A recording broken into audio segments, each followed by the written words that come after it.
Hi, it's me, Ingrid INFP, and welcome to a poetry corner. At the moment, I'm not doing any crochet, so we won't be doing that today. I just woke up, and there's still some sunlight outside, and I'm doing this in the style of older INFP insights, or INFP probably insights. D, she's another INFP who shows off her socks. I wanted to show you guys the avocado socks. I'm also going to be drinking some tea. So I have this tea bag. I don't know if you can see. It's called Yearning for the Forest, and it's a rooibos kind of tea. And I'm going to be reading the poem Liberté by Paul Eluard, and then I'll be reading it in English. This poem has an important history part of it, but I'll take it later. Also, I really recommend that you read Paul Eluard's Wikipedia page, because boy, his life was crazy. He had long distance relationship with a woman in Moscow during the First World War. He was a communist, and then later on, he wrote a poem about Stalin, and he was friends with Picasso. And once he decided to disappear from people's lives, and he disappeared, and they found him in Saigon. This guy, he was obviously also very depressed and disenchanted by the world and disenchanted by life. He had a lot of sickness, he was very sick in different things, so he couldn't contribute to the war effort as much as he would have liked, but he was really politically involved, and he wrote poems to the dying and the wounded in war. He was, I don't really understand, but he worked in the hospital and wrote poems to his patients. I don't really know what was going on, but he was one of the few poets during the resistance in France, in occupied France. Unfortunately, he died quite soon after the Second World War, and so basically this guy has known war all of his life. His best time was between the two world wars, where he was part of the surrealist Dada movement. His ex-wife from Moscow ended up marrying Dali. Crazy. He was surrounded by all of these very talented artists, in the 30s. This poem was written in 1942, I think. Okay, let's get at it. I will pause the video here. Okay, so I'll be steeping my tea bag while I'm reading this. Liberté. Sur mes cahiers d'écolier, sur mon pupitre et les arbres, sur le sable de neige, j'écris ton nom. Sur toutes les pages lues, sur toutes les pages blanches, pierre, sang, papier ou cendre, j'écris ton nom. Sur les images dorées, sur les armes des guerriers, sur la couronne des rois, j'écris ton nom. Sur la jungle et le désert, sur les nids et les genêts, sur l'écho de mon enfance, j'écris ton nom. Sur les merveilles des nuits, sur le pain blanc des journées, sur les saisons fiancées, j'écris ton nom. Sur tous mes chiffons d'azur, Sur l'étang soleil moisi, sur le lac d'une lune vivante, j'écris ton nom. Sur les champs sur l'horizon, sur les ailes des oiseaux, sur le moulin des ombres, j'écris ton nom. Sur chaque bouffée d'aurore, sur la mer, sur les bateaux, sur la montagne démente, j'écris ton nom. Sur la mousse des nuages, sur les sueurs de l'orage, sur la pluie épaisse et fade, j'écris ton nom. Sur les formes scintillantes, sur les cloches des couleurs, sur la vérité physique, j'écris ton nom. Sur les sentiers éveillés, sur les routes déployées, sur les places qui débordent, j'écris ton nom. Sur la lampe qui s'allume, sur la lampe qui s'éteint, sur les raisons réunies, j'écris ton nom. Sur le fruit coupé en deux, du miroir de ma chambre, sur mon lit coquille vide, j'écris ton nom. Sur mon chien gourmand et tendre, sur ses oreilles dressées, sur sa patte maladroite, j'écris ton nom.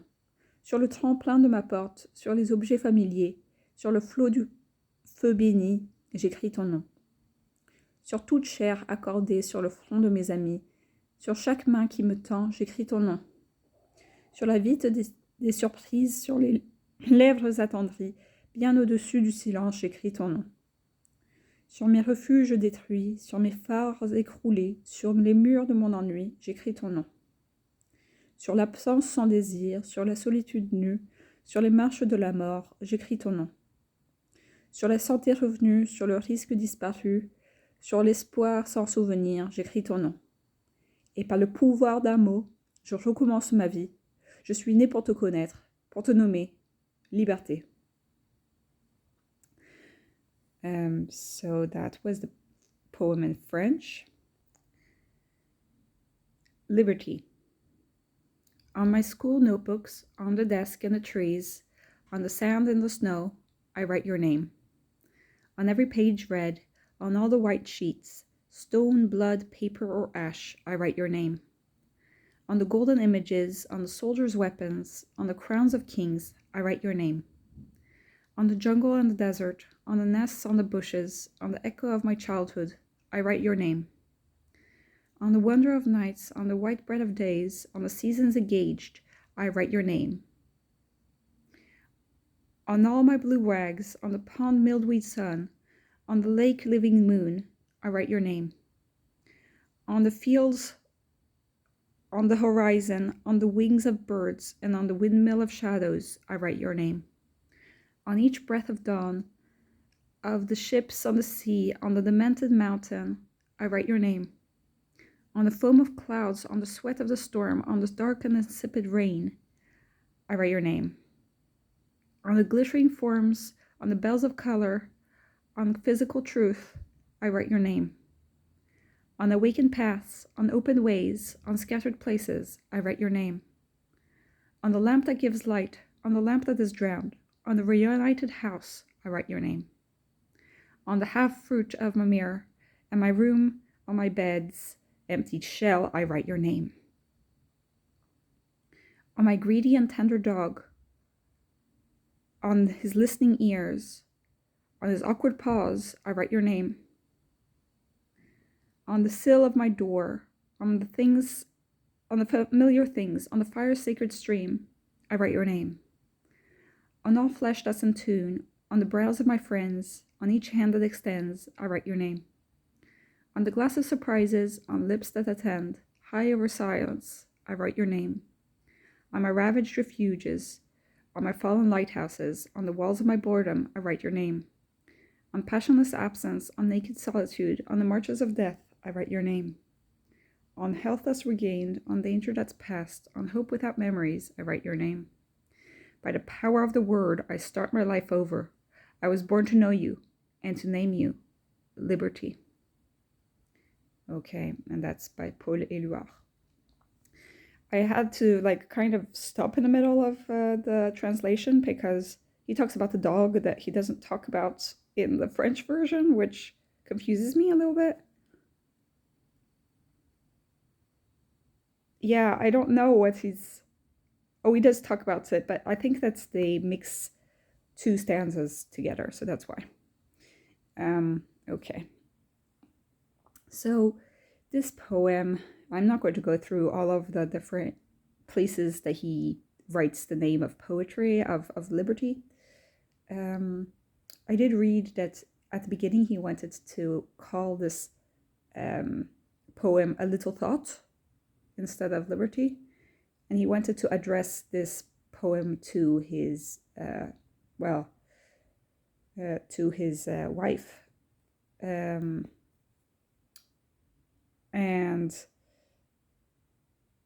it ends up that the only word that he could think of was not this woman's name. It was actually the word liberty. So he decided that he was going to use this as like this woman had transcended her own person to become the concept so yearned for, so desired during the French occupation of liberty. So he, what happened with this poem is that he published it like illegally because, well, half of France was occupied by the Germans. So he did it like under a certain edition company that was illegal, and publishing company, and together with some other surrealist poets and authors. And it was supposed to be just for the in quotation marks, like free France in the southern part of France. But then it got published in England, in London, and they sent these, like, it's kind of like drones, but they sent parachutes with this poem onto the occupied France. Because there was no way that they could publish this in occupied France, in the north of France. So they, and also to certain parts of southern France that were occupied. And so they parachuted down these poems for like the bystanders that would pass by, you know. I don't know how many people picked up these poems that were parachuted from the sky. It would be amazing if, like, you know, you're in a country at war and occupied, and if you got this poem like flying down towards you, it must be like the greatest symbol of hope, you know. It was, I had to read this in school, and you know, I didn't think of the political stuff about it. I was just thinking, because in French, liberty and freedom use the same word, liberté.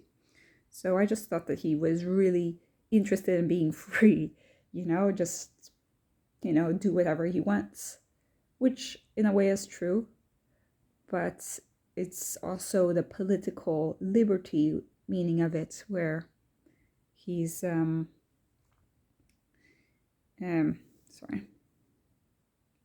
where he's talking about the liberty aspect of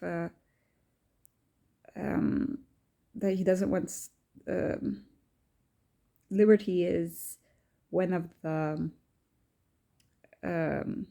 parts of the motto of the French. The French motto is liberty, equality, fraternity, and liberty is like number one. This was coined in the Revolution, French Revolution, 1789. So this was the time for patriotism, you know, because France was occupied and he was part of the resistance, and he wanted to bring hope, and like hope that and peace to France. So I like it a lot, and since I read it in school, and the first stanza is about being at school, I was thinking of like, oh, like I'm going to be free from school, you know. On my notebooks and on my desk, I write your name, on every page, like stone, blood, paper, or ash, I write your name, you know?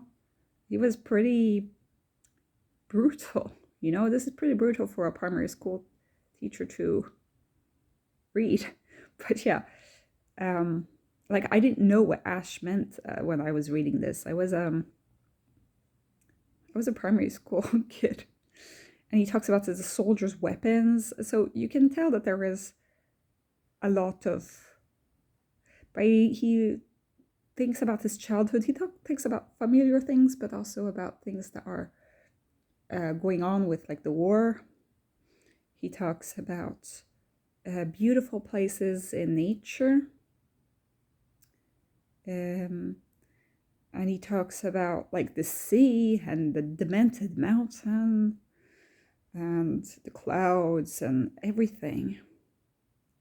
Beautiful and insipid, and he just wants the whole place to be liberty, to be free. And it's just,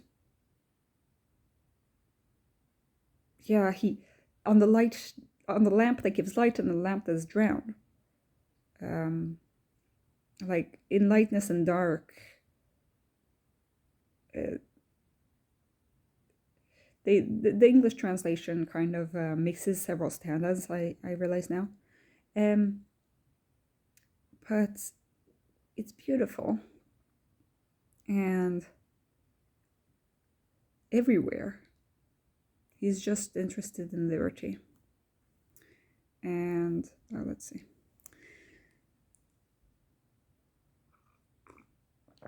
Freedom is such an important thing, especially when you don't have it. And the fact that he could even publish this poem is so amazing. It did leave a mark on me, even when I was little and didn't understand the historical context of this. The rhythm of it also kind of like lends it to a sense of urgency. Because each stanza is like on this, on that, on this, on that, on this, on that, I write your name, you know, and then it's like, it keeps going on and on. And I had to memorize this poem for school. I mean, think of how much memorization for like no reason I had to do. I like this poem so much, I wanted to know it by heart. I would have, like, I recited this in front of my class, and all of like 30 school students. Imagine having 30 school students and they all have to go and present this at the front of the classroom. And I think that this is something like a French tradition that has gone on since the Second World War, you know. I've been reading that book by Annie Ernaux, the one that won the Nobel Prize, Les Années. And I also said in another video that I don't recommend her. But she references so many things that are very close to the French experience. And one of them is reading this poem, which she mentions. She also mentions Le Dormeur du Val, which I realize now that I've done a video on this channel. I've done a video about the Sleeper of the Valley. She recommends, like, she talks about all of these poems that she had to read at school. And I mean, at school, she went to school in the 1950s. And me in the early 2000s, I was learning the same poems by heart. So there is something beautiful to the tradition of that. It's also kind of, you know, useless in a way because, well, if I didn't even know what the context of this poem was, I mean, I didn't really do a good job, I guess, of like integrating what the poem actually meant. But it still touched me, and I think that it's important to recognize that sometimes we'll misunderstand poems, but we'll get the general feeling of the poem anyway. And so Paul Eluard has actually touched the lives of many. So yeah, tell me what you guys think. Have a great day, everybody. Bye.